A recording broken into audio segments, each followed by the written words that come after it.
드라마보다 재밌고 흥미진진한 성경 이야기가 펼쳐집니다. 더 깊은 성경의 세계로 인도하는 CTS 두란노 성경교실 인바이블의 최윤영입니다.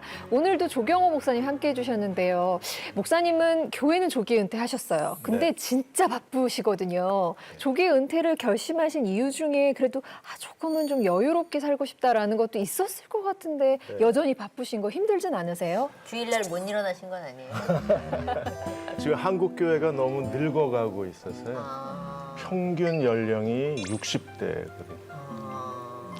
그러니까 젊은 리더십이 빨리 교체가 돼야 이게 한국 교회 미래가 있으니까 이렇게 되면 완전히 양론화되는 가능성이 있어서 그다음에 65세가 돼야 이제 또 다른 사역을 준비하고 할 수 있는 시간적 여유나 체력이 되니까 저는 이제 디아스포라 미션을 세워서 한국 교회 순회하며 좀 돕고 또 이제 중앙아시아나 이런 지역의 현지 목회자들 성경 공부 훈련시키고 그러고 있습니다. 그렇군요. 그러면 그 나이 돼가지고 가자! 그러는데 딱 일어났는데 혼자 나오신 거 아니에요? 몇 사람 안 일어서더라고요. 상상이 돼버렸어. 알지? 따라오세요. 왜냐면은 이 나이에 그래 우리가 이렇게 해서 얘기했는데 갑시다! 그러고 딱 일어났는데 아무도 안 몇 사람 안 일어났는데 일어났어요. 가긴 가야 되고 안 갈 수는 없고 그래서 나오시게 된 건 아니에요? 용감하시다 진짜. 선도적. 근데 사실 나이가 들면서 자의반 타의반으로 은퇴를 어떻게 하면 떠밀려서건 아니면은 나이가 들었으니까 이제 나가주십시오 해서건 나가면 사실 은퇴해서 나 뭐 하지?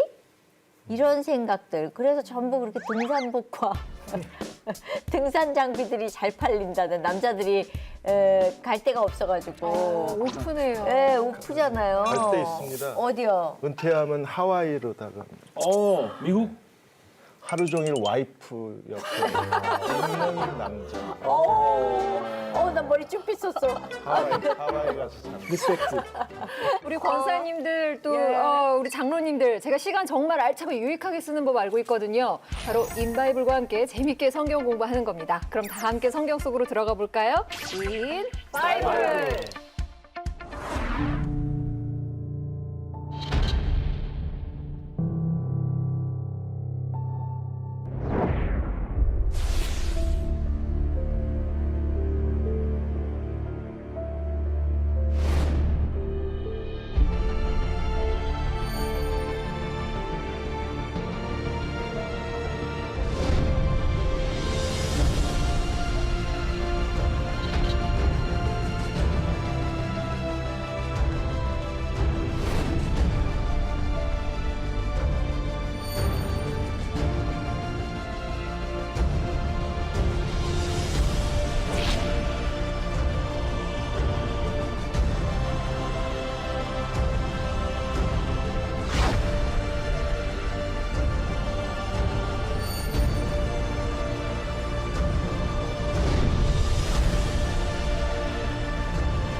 저희 인트로 내용이 지금 하나님께서 이 시대 사람들한테 보내는 메시지 같아서 가슴이 철렁하고 눈물이 납니다. 호세아 선지자 어제 했고요. 아모스 선지자에 대해서 오늘 함께 알아보려고 하는데요. 호세아 선지자, 아모스 선지자 같은 시대에 활동한 선지자로 알고 있어요. 물질의 풍요성, 영적으로는 기근의 시대. 그때 하나님의 말씀을 전한 선지자인데 호세아 선지자는 그래도 많이 귀에 익숙한데 아모스는 좀 낯설어 하시는 분들도 많이 계시거든요. 아모스는 어떤 선지자예요? 아모스의 이름은 원래 아마시아, 여호와께서 보존하시는 자 또는 여호와의 짐을 진 사람. 그래서 아마 하나님의 그 이스라엘을 향한 무거운 짐을 대신 지고 말씀을 전한 선지자가 아닐까. 최초로 예언을 글로 문서화한 글로 쓴 선지자가 아모스입니다.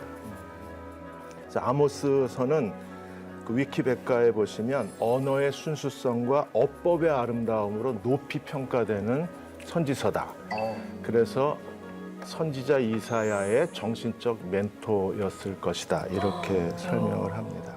아모스는 우리가 잘 아는 것처럼 물질적 풍요 속에서 하나님의 공의, 하나님의 정의를 상실한, 그래서 정의의 윤리를 강력하게 부르짖은 그런 선지자였고요. 그래서 7장에 베델의 제사장 아마샤가 그 아모스 선지자에게 베델에서 예언하지 마라. 베델은 왕의 성소요. 하나님의 성소가 아니라 베델은 왕의 성소요. 왕궁의 신전이기 때문에 베델에서 예언하지 마라. 근데 저희는 선지자가 아닌데 선지자로 부르심을 받았다. 이걸 하나님의 긴급 조치라 그럽니다. 보낼 사람이 없었던 거예요. 너무 슬퍼요. 그래서 지금 한국 교회도 공의를 잃어버려. 예배는 있는데 사회적 공의가 무너진 사회이기 때문에 이번에 한국 교회 2023 그 보고서가 나왔잖아요. 거기서 예배 다니는 청년들에게 질문을 했습니다. 앞으로 10년 뒤에도 교회 나갈 거냐? 기독교 신앙을 유지하면서 계속 교회에 나가겠다가 3명 중 2명밖에 안 되고 1명은 나는 그만두겠다. 아예 기독교 신앙도 포기하겠다. 현재 나뉘는 사람들 네, 중에 이유가 한국 교회에 실망했다. 아모스가 지금 그 메시지를 전하는 겁니다. 다음 세대 아이들이 떠나는 거에 대한 말들을 참 많이 하잖아요. 근데 나 때문인가? 내가 잘못 살아서 그런가? 나 보면서 예수의 향기가 안 나나? 나한테서 세상에 썩은 냄새가 나나?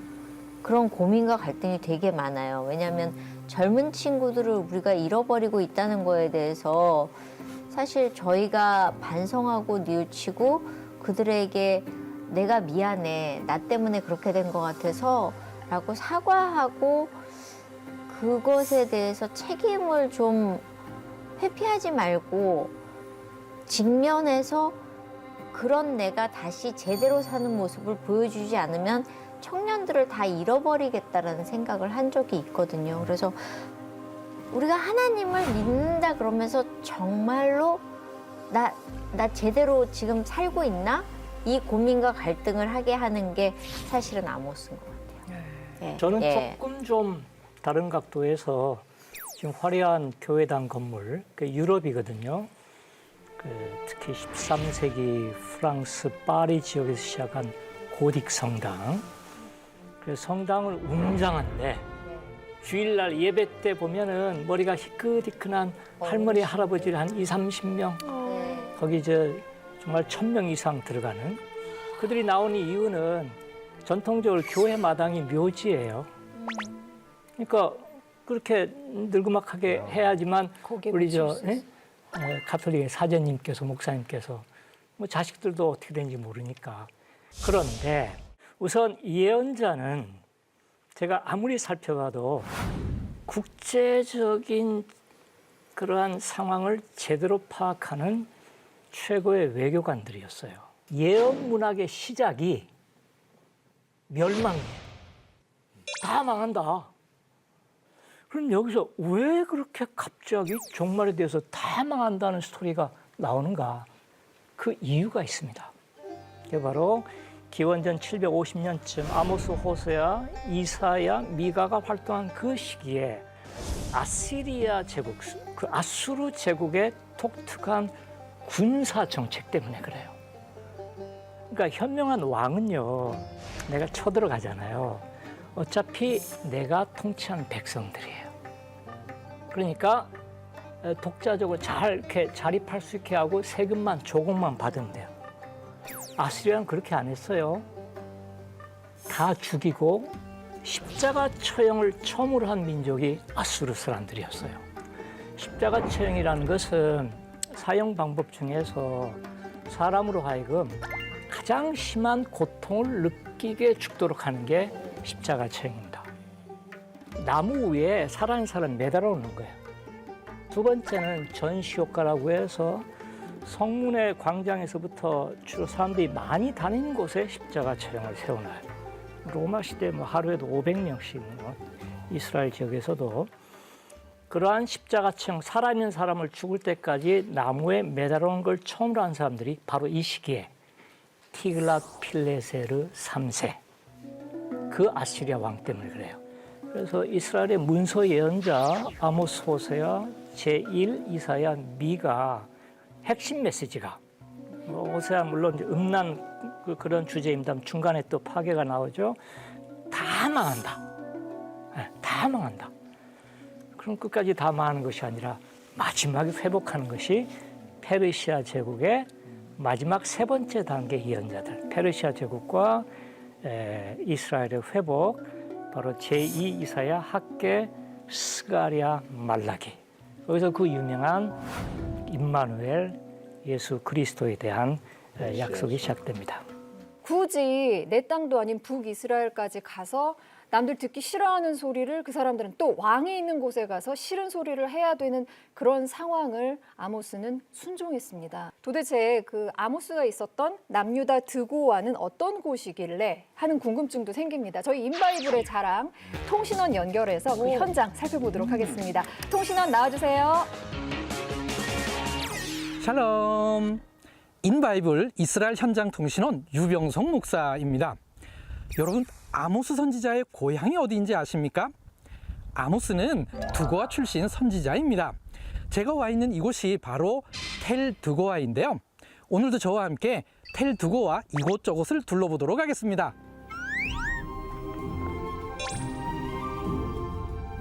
텔 드고아는 베들레헴에서 남쪽으로 직선으로 약 8km 정도 떨어져 있는 팔레스타인 마을에 위치해 있습니다.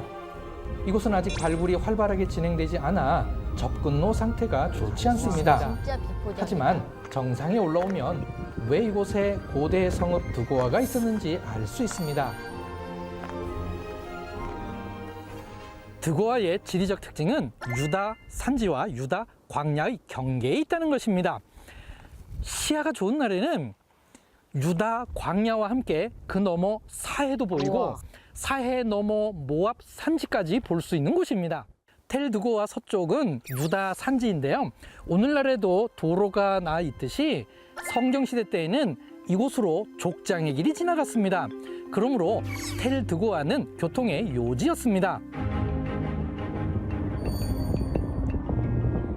텔 드고아의 서쪽 편 모습입니다.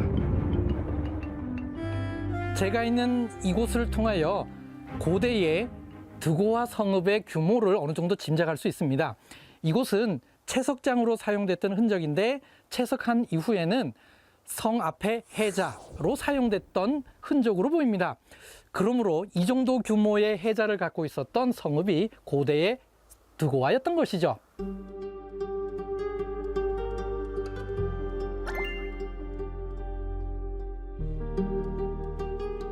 텔 드고아에 대한 고고학적 발굴은 1960년도 후반부터 1980년도 초반부까지 이루어졌는데요. 이곳에서 비잔틴 시대 때와 로마 시대 때의 흔적이 대량 발굴되었습니다. 그런데 주목해야 할 것은 철기 시대 때 흔적도 나왔다는 것입니다. 아모스 선지자가 활동했던 시기가 바로 철기 시대입니다. 그러므로 이곳 텔 드고아가 아모스 선지자의 고향일 가능성은 아주 높습니다.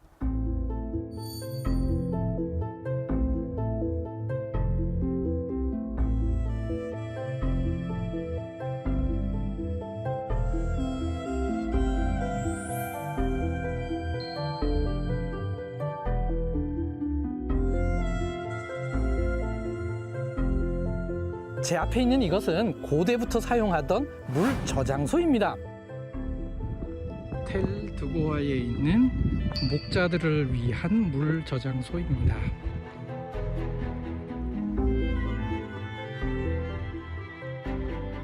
그리고 뒤쪽으로는 오늘날에도 농사를 짓고 있는 밭이 보이고 있는데요. 드고아의 지리적 특징으로 인하여 고대부터 이곳은 농사와 목축을 겸할 수 있는 곳이었습니다. 그러니 아모스 선지자의 직업이 목자이면서 뽕나무를 재배하는 자일 수 있었던 것이죠.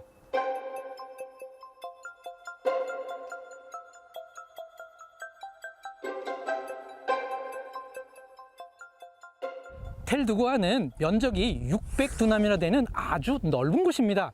하지만 대부분이 아직 발굴되지 않은 상태입니다. 그래서 이렇게 주변에 돌들이 어지럽게 널브러져 있습니다. 아, 가서 치워주고 싶다.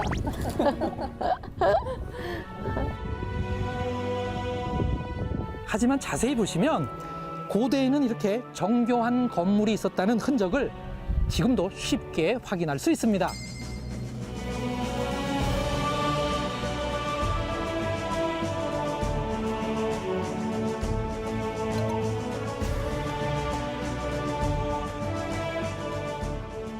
기원전 8세기에 활동했던 아모스 선지자는 전승에 의하면 자신의 고향인 드고아에 묻혔다고 합니다. 제 뒤로 보이는 이곳이 바로 아모스 선지자의 무덤으로 전승되는 곳입니다. 지금까지 인바이블 이스라엘 현장 통신원 유병성 목사였습니다. 레이트라오. 야. 이야. 교수님 저 가보셨어요? 드고아? 예, 일단은 우선 그 드고아 지역이 베들레헴과 함께 비옥한 땅입니다. 베들레헴은 레헴이 빵이라는 뜻이거든요. 떡집. 예, 빵. 예, 우리말로는 이제 베이커리. 베이커리. 바로 그곳이 비옥한 밀밭이 있었다. 예, 그렇게 보아즈, 룻 그 스토리의 현장이 베들레헴이고 드고아도 그 근처거든요.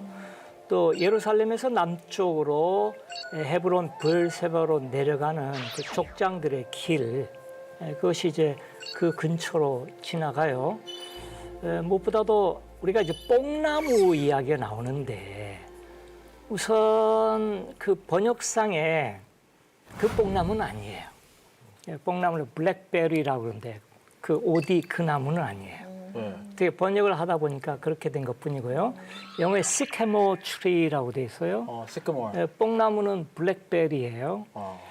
그래서 저 뽕나무는 물론 이제 열매, 가축 그것도 있지만 이스라엘에서 백향목 다음가는 두 번째 목재입니다. 백향목은 이스라엘에서 북쪽의 갈릴리 산악지대에 페니키아 가까운 쪽에 간신히 구할 수 있지만 저 나무는 잘 자라요. 이렇게.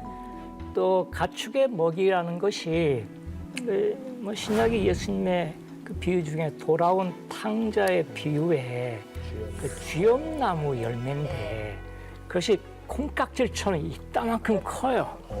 이만큼. 그래서 말려가지고 이렇게 흔들면은 타악기 소리가 날 정도로 쥐엄.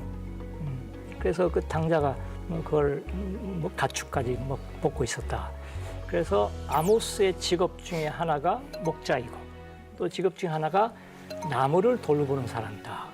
나무를 재배했다.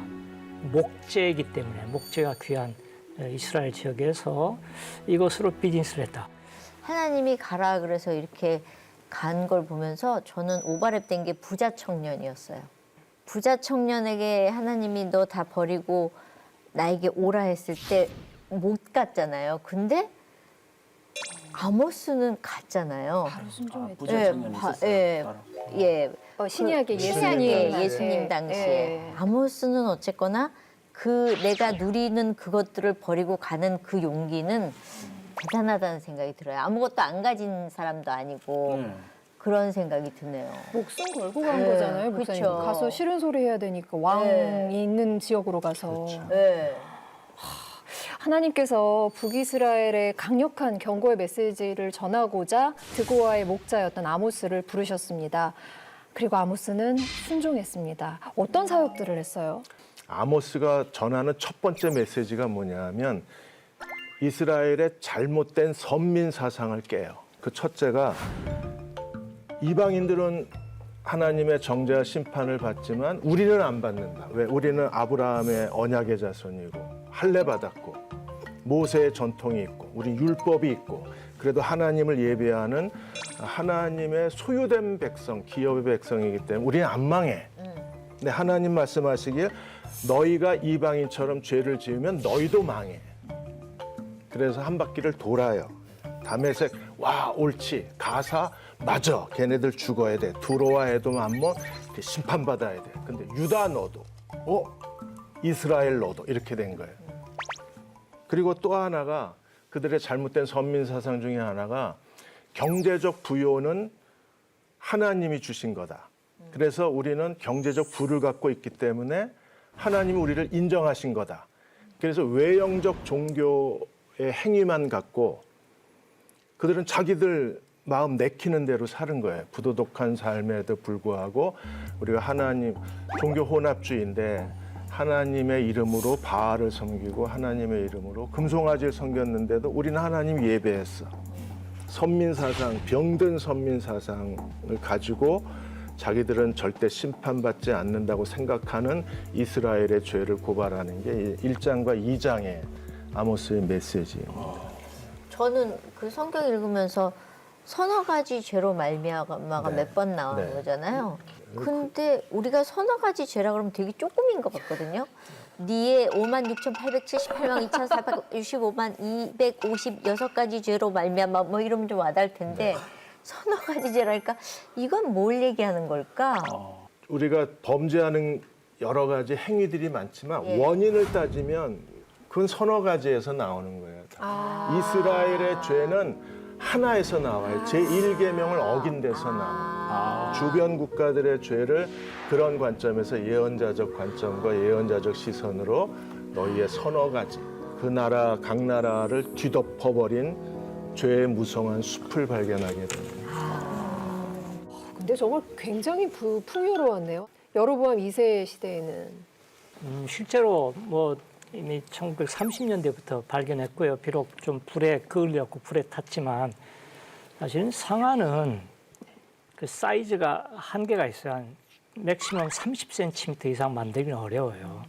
그래서 그 자체로 이제 뭐 침상이나 그걸 만든 건 아니고요.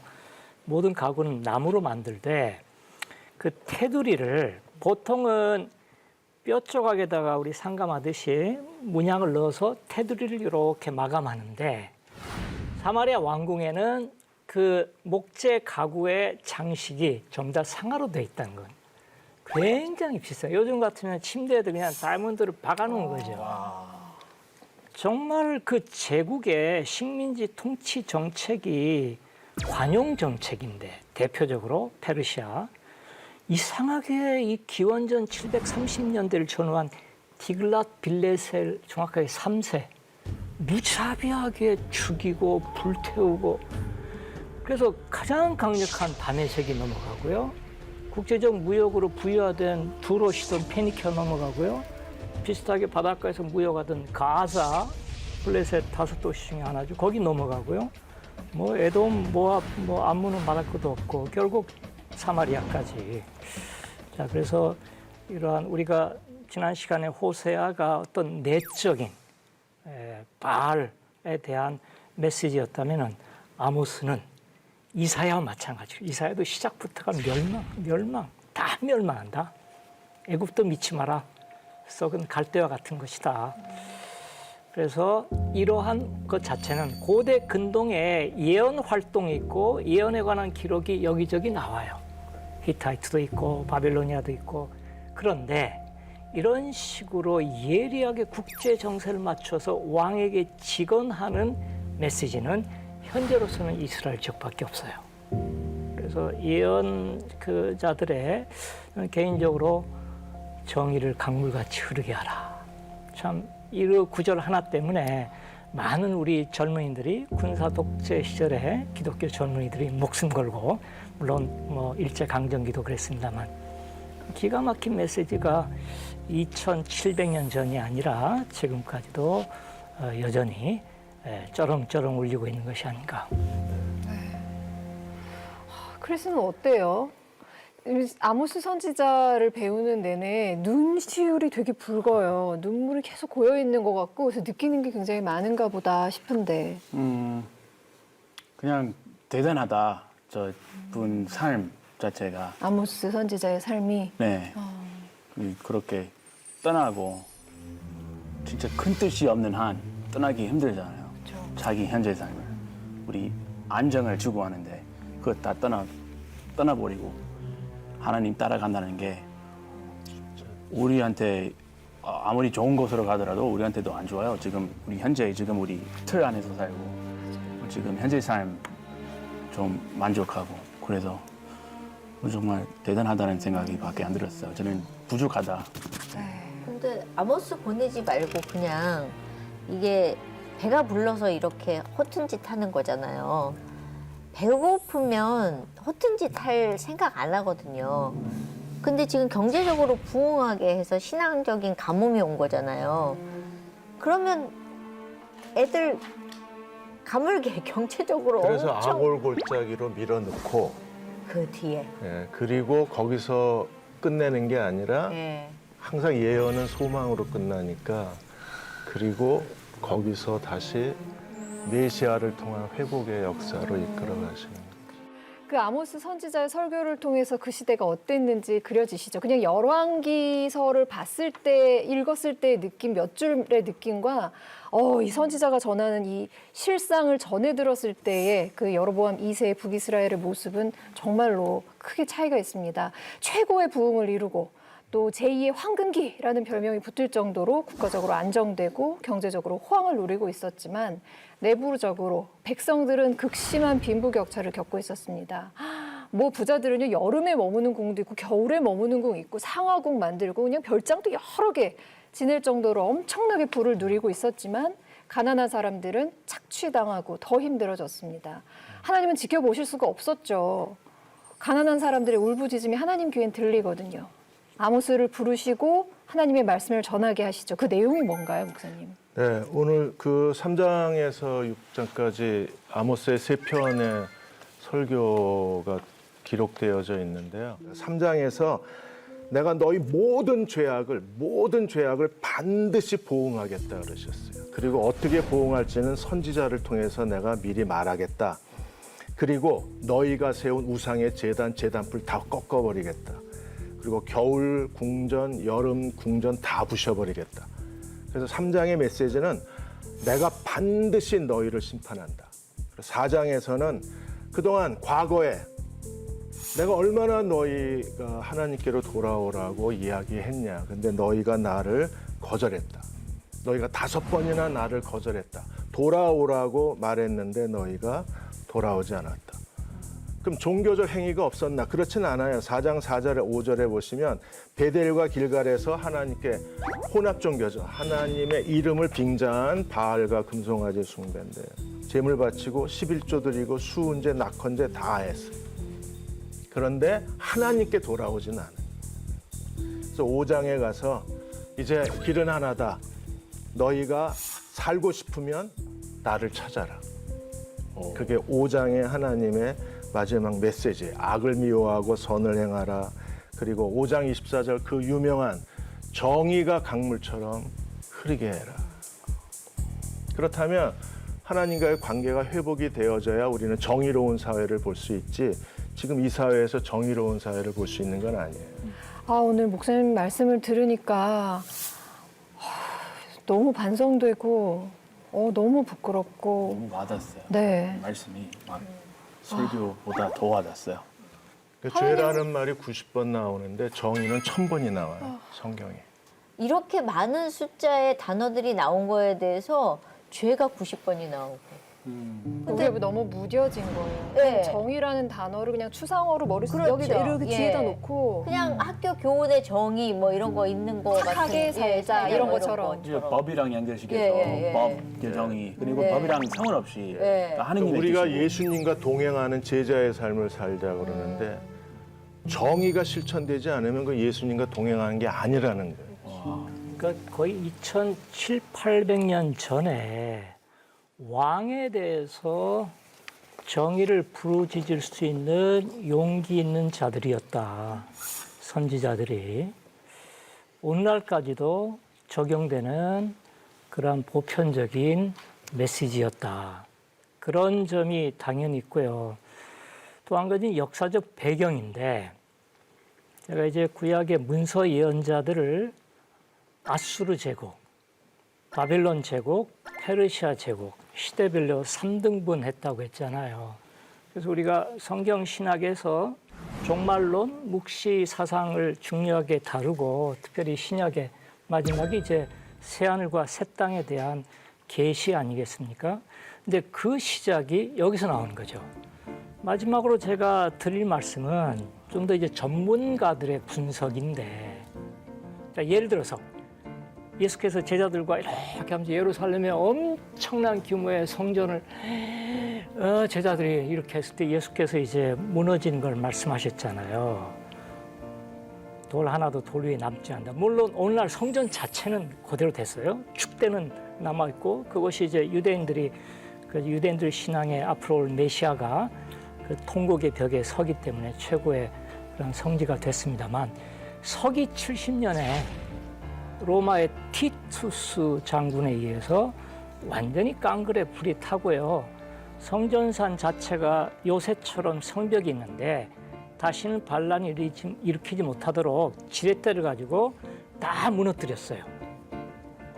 다시 말씀드려서 그 메시지는 예수 그리스도의 돌 하나도 돌 위에 남지 않는다.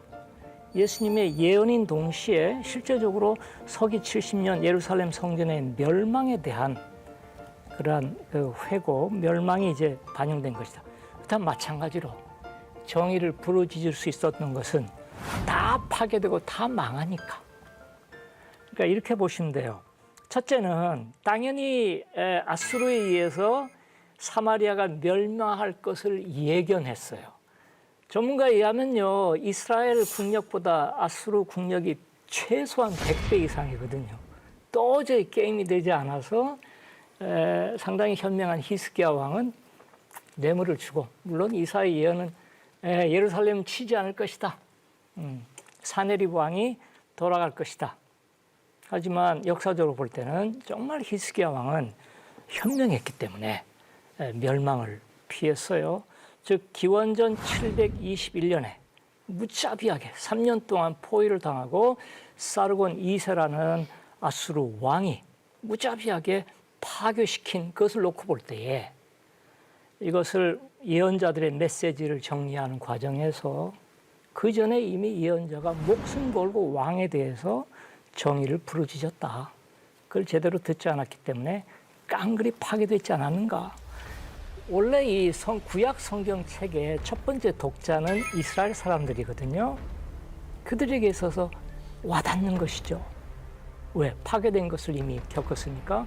두 번째 파괴 플러스 포로가 이제 두 번째 그룹의 예언자들 이어지고요.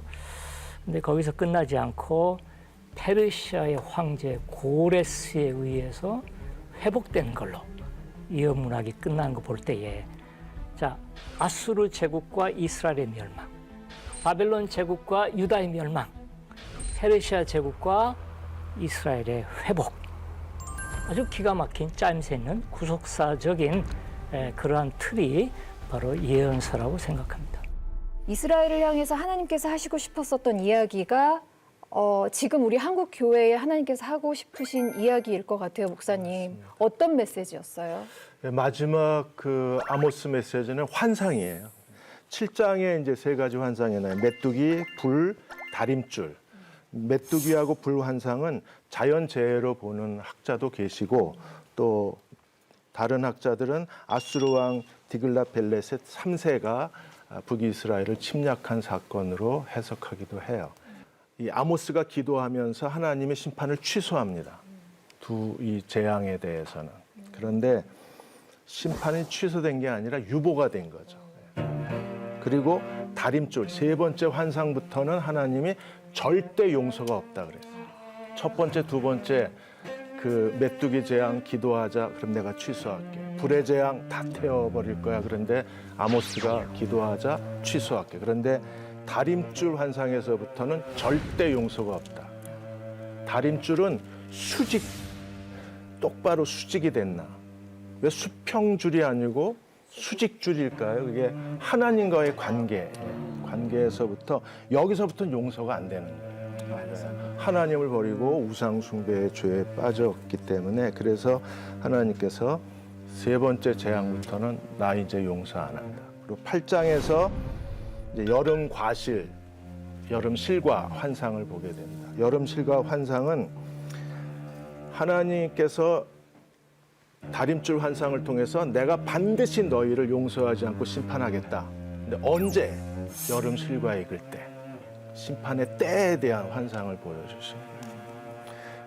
그러니까 하나님이 왜 이스라엘을 반드시 다림줄 심판하겠다, 여름 과실 환상, 이때 너희가 심판의 때에 너희를 하나님이 다 멸망시켜버리겠다. 이유가 뭔가 그들의 죄에 대해서 오늘 8장에서 지적을 해주셨는데 가난하고 힘없는 자들에 대한 압제. 9장에서 이제 성전이 무너지고 대살육이 일어나. 근데 무엇보다 5가지 중에서 네 번째 여름 과일 한 광주리의 메시지가 뭐냐는 거예요. 여름 과일은 무화과, 석류 그 2가지예요. 그래서 여름 과일을 이야기한 이유가 있습니다. 뭐예요? 자, 전쟁이 포위예요. 그러니까 이스라엘이 어디 나가서 전투한 것이 아니라 아수르 군대가 와서 포위를 해요. 그러면은 식량과 물이 떨어지면 항복을 해요. 여름철 가까이에 포위를 해야지만 특히 물이 떨어져서 항복할 수밖에 없어서 기원전 586년에 느부갓네살 왕에 의해서 예루살렘 성전이 파괴된 날이 티샤 베 아브, 히브리어로 아브달 9일. 지금도 유대인들이 바로 성전산 거기 가서 보면은 로마 군인들이 다시는 세우지 못하도록 이 지렛대로 바위로 무너뜨린 것이 바닥이 이만큼 있어요. 그 자리에서 하루 종일 금식하면서 예레미야 애가서를 낭독을 합니다. 그래서 왜 여름 과일이? 너희가 여름 과일 추수할 때에 그때 대부분 함락이 이루어져요. 여름철이라는 거. 3월달 그 우기가 지날 때부터 딱 포위 들어가면은 7월, 8월, 9월 때 되면 대책이 없습니다. 항복하는 게 현명한 것이죠. 그래서 여름 과일 한 광주리, 무시무시한. 그리고 히브리어로 여름이라는 단어가 카이츠라고 그러는데 끝이라는 뜻입니다. 끝. 여름은 끝이에요. 그리고 이제 이른비가 오는 10월, 11월 달에 다시금 새로운 해가 시작돼서 전 세계적으로 가을철이 시즌에 시작된 것이 어쩌면은 성경적인 일련의 사이클이라고 볼 수 있습니다. 교회가 교회다워지면 하나님이 교회를 회복하지 않으실까 하는 기대감이 있고 CTS가 이 시대에 선지자 역할을 해야 되고 교회에 깨어있는 목사들도 이 시대에 선지자로 이 아모스의 메시지를 전해야 되고 인바이블도 이 시대에 아모스의 그 선지자의 외침을 이 시대에 전해야 되지 않을까 하는 생각이 있습니다. 물질적 풍요로움이 하나님의 축복이기만 한 것은 아니라는 거 분명히 성경에서 말씀하셨어요. 이거 보고 우리도 좀 변했으면 좋겠고 내가 다윗의 길에 서 있는지 여로보암의 길에 서 있는지 다시 한번 점검하시는 하루 그리고 일주일 되셨으면 좋겠습니다. 여러분들은 오늘 함께 하시면서 목사님 어떠셨어요? 저는 그 처음에 인트로에 여호와의 말씀이 없어서 기근이라는 자막이 팡 뜨는데 가슴이 다 찢어졌습니다.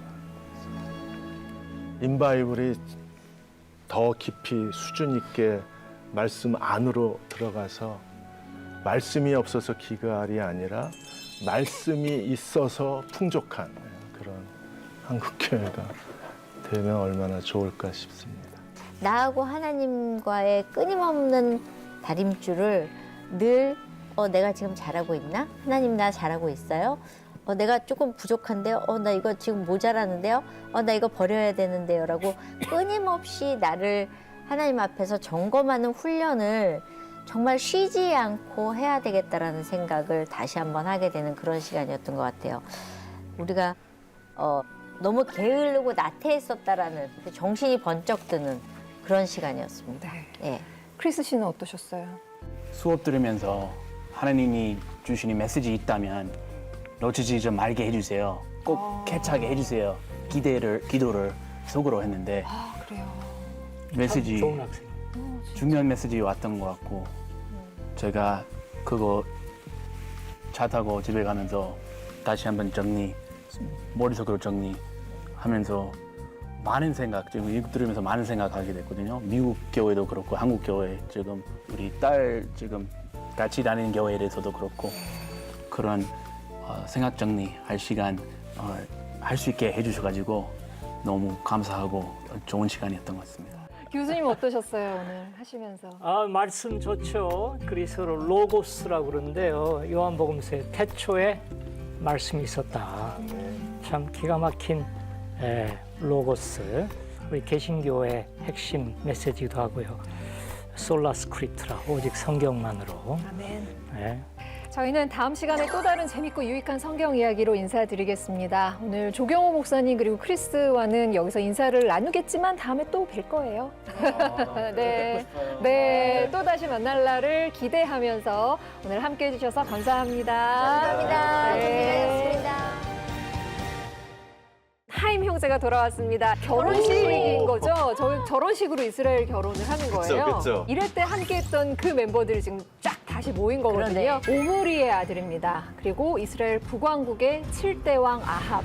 이스라엘 왕들 중에 가장 강력한 왕이라고 평가를 받고 있는데요. 안타까운 게 이 악한 걸로도 1등이라는 거예요. 세상에서 볼 때는 영토확장하고 부를 누렸던 상당히 뛰어난 왕이었다. 최고의 전성기를 누렸고요. 그러나 이런 능력에도 불구하고 바알신과 여호와를 서로 구분하지 않고 혼합해서 믿은 거예요.